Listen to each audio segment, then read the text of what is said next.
para suster, frater, Bapak Ibu, saudara-saudari umat Paroki Santo Yohanes Maria Vianney Donggo bersama dengan seluruh umat beriman yang mengawali bulan Rosario pada malam hari ini.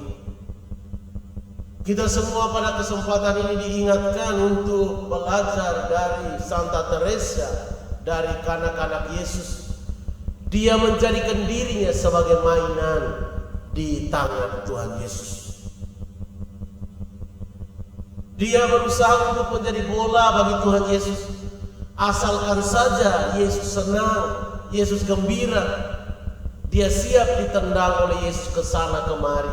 Yang penting hati Tuhan Yesus bahagia dan gembira. Ketika kita tidak menyadari diri kita, dan ketika kita tidak bersedia untuk ditendang oleh Tuhan Yesus, maka ketika kita mengalami suatu kecelakaan kecil saja, kita akan merasa bahwa itu sudah penderitaan yang paling berat. Tetapi bagi Santa Teresa dari kanak-kanak Yesus justru sebaliknya. Dia akan berjuang, berusaha semaksimal mungkin, yang penting Yesus bahagia. Dia rela mengorbankan segala-galanya asalkan Sang Yesus kecil bisa bermain dengannya, bisa menjadikan dirinya sebagai permainan. Dia tidak melakukan sesuatu yang sangat hebat. Dia melakukan pekerjaan-pekerjaan kecil, pekerjaan di dapur dan sebagainya, tapi dengan sukacita yang besar, dengan kegembiraan besar.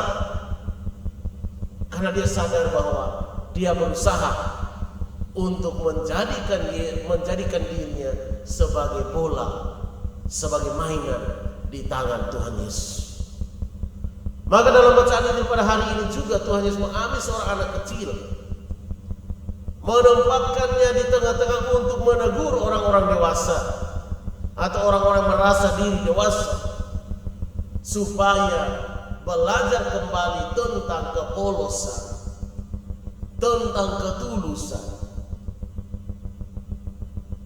Seorang anak kecil biasanya dia tidak dendam, walaupun mamanya mungkin tempeleng dia sedikit karena kenakalannya.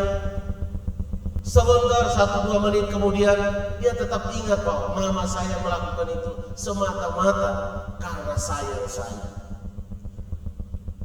Dia tidak melihat itu sebagai sebuah kemarahan yang terus-menerus, sebuah dendam, tetapi dia melihat itu sebagai cinta, sehingga mamanya atau bapaknya sampai pukul dia atau tempeleng dia sedikit. Seorang anak kecil juga tulus dalam mencintai. Dia sungguh-sungguh memberikan cintanya apa adanya. Seorang anak kecil biasa gampang melupakan apa yang sudah pernah, kesalahan-kesalahan yang pernah terjadi. Maka Bapak Ibu saudara-saudariku yang terkasih dalam Kristus, barang siapa menyambut seorang anak seperti ini dalam namaku, dia menyambut aku. Anak-anak dalam rumah tangga adalah anak Tuhan Allah yang dititipkan kepada Bapak Ibu. Maka hari Minggu anak-anak Tuhan harus diingatkan untuk bertemu dengan Tuhannya. Memang kadang-kadang mereka belum sadar, ngapain sih ke gereja? Kita sudah doa-doa, Yesus tidak kasih kita permen, Yesus tidak kasih kita biskuit, Yesus tidak kasih kita roti. Memang Yesus tidak kasih mereka roti, tetapi Yesus memberikan mereka jaminan kehidupan kalau mereka dibiasakan dari rumah. Saya melihat beberapa anak kecil kalau lihat patung Bunda Maria di sini, mereka buat tanda salib. Artinya dibiasakan di rumah, dilatih bahwa ketika berhadapan dengan patung Bunda Maria, itu adalah bundanya Tuhan Yesus, bunda kita semua. Maka kita doa di situ. Kita harus hormat, tidak boleh sembarangan. Itu dilatih dari mana? Dari rumah masing-masing. Setiap kali kita ke gereja, berlutut menghadap ke tabernakel, lampu yang menyala. Maka begitu Romo pertama kali datang, saya lihat lampu tabernakel belum 24 jam. Tidak boleh. Lampu tabernakel selama ada sakramen harus 24 jam menyala. Menunjukkan bahwa ini lampu Allah. Allah bertata di sini, maka kita berlutut menghadap ke tabernakel. Selama ada sakramen di sini, kita tidak boleh lari-lari sekitar areal altar ini. Kita tidak boleh masuk sembarang seenaknya saja dalam gereja. Maka sekarang memang kunci, kita sengaja mengunci gereja ini. Siapa yang butuh silakan ambil kuncinya di dalam. Tetapi gereja bukan tempat untuk kita main-main.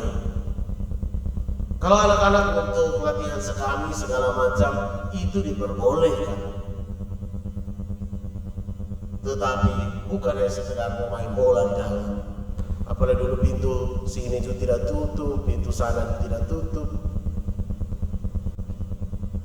Bapak Ibu saudara-saudariku yang terkasih dalam Kristus, bersama dengan Tuhan Yesus kita semua memposisikan diri sebagai anak-anak yang harus selalu belajar dan belajar. Hari ini pada pembukaan bulan Rosario kita belajar lagi bersama dengan Bunda Maria untuk bagaimana menghormati Tuhan Yesus secara lebih baik. Bagaimana menghormati Bunda Maria secara lebih baik. Kita berdoa bersama Bunda Maria. Yang harus selalu diingat adalah bahwa sebagai orang Katolik, rumah adat kita yang terbesar adalah gereja. Rumah adat yang terbesar, rumah adat yang termulia itu adalah gereja. Maka pengurus adat gereja adalah pengurus gereja. Jadi adat gereja itu adat iman sebagai umat Katolik itu adalah gereja. Maka dalam adat itu tentu kita berdoa sesuai dengan iman Katolik. Maka beberapa hari ini kita Tuhan Allah panggil. Beberapa hari kita mengadakan upacara adat untuk pengusiran hama dan sebagainya. Saya bicara dengan beberapa bapak yang ikut kerja bakti untuk mempersiapkan Gua Maria sederhana kita. Saya tidak apa-apa bapak. Kita mempersiapkan, kita berdoa bersama Bunda Maria dan Bunda Maria pasti akan menyampaikan kepada Tuhan Yesus supaya kalau boleh hama-hama itu jauh dari kebun-kebun kita. Adat sebagai orang Katolik adalah adat gereja. Tidak bisa dipisahkan. Satu. Maka adat tertinggi dalam gereja Katolik adalah misa. Walaupun saya tanya Romo Danan sampai sekarang kita belum bisa syukur panen. Sekarang sudah mulai lagi kita mau tanam lagi. Tapi dengan misa semuanya ditutupi semua. Cukup dengan misa. Setiap hari Minggu kita datang bersyukur, maka begitu panen tidak usah tunggu rame-rame. Seseorang yang panen ya bawa 1-2 kilo jagung taruh di sini sebagai tanda terima kasih kepada Tuhan. Cukup seperti itu. Lebih tinggi nilainya daripada kita tunggu rame-rame, akhirnya tidak ada misa syukur. Kita sudah dikaruniakan begitu banyak, tapi kita terlalu pelit dengan Tuhan Allah. Misa syukur mempersembahkan 1-2 kilo jagung kita, saya yakin kita tidak akan miskin karena itu. Tapi tanda terima kasih kita karena Tuhan sudah mempersembahkan begitu banyak rahmat berkatnya sehingga kita panen begitu banyak. Demikian juga saat ini kita berdoa menghadapkan pengusiran hama dan sebagainya. Kita menggarap, beberapa bapak diminta tolong untuk garap patung Gua Maria kita yang sederhana ini. Apakah Bunda Maria tutup mata untuk pengusiran hama-hama kita? saya yakin bahwa Bunda Maria tidak tutup mata. Bunda Maria bukan sekedar patung mati, tapi dalam perjalanan secara gereja harus kita ingat bahwa yang memohon mujizat pertama adalah Bunda Maria. Harus diingat. Maka Bunda Maria bagi orang Katolik sangat istimewa. Bukan sekedar patung mati, tetapi kita yakin bahwa roh Bunda Maria hidup. Bunda Maria menyampaikan kepada Tuhan Yesus, maka itu ada banyak mujizat di mana orang berdoa melalui perantaraan Bunda Maria. Banyak sekali. Kalau Bapak Ibu mau cari di YouTube, cari channel-channel Katolik, jangan cari channel-channel yang lain, karena nanti kita bisa tersesat. Cari channel-channel yang asli Katolik. Ada begitu banyak kesaksian tentang peranan Bunda Maria dalam membantu orang-orang yang membutuhkan. Maka Romo juga yakin di paroki ini, ketika kita sungguh-sungguh mempersembahkan seluruh pertanian kita, seluruh pekerjaan kita bersama Bunda Maria di paroki ini, saya yakin juga bahwa Bunda Maria tidak akan diam, tidak akan berhenti, terus-menerus mendoakan kita dan menyampaikan wujud-wujud kita, meneruskannya kepada Yesus Kristus Sang Putra.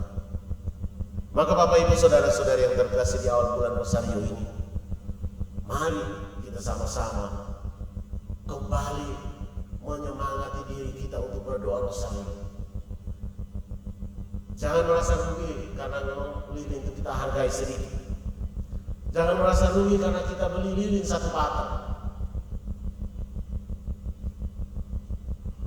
Selama ini mungkin kita tidak pernah mengorbankan sebagian dari hasil keringat kita untuk bagaimana.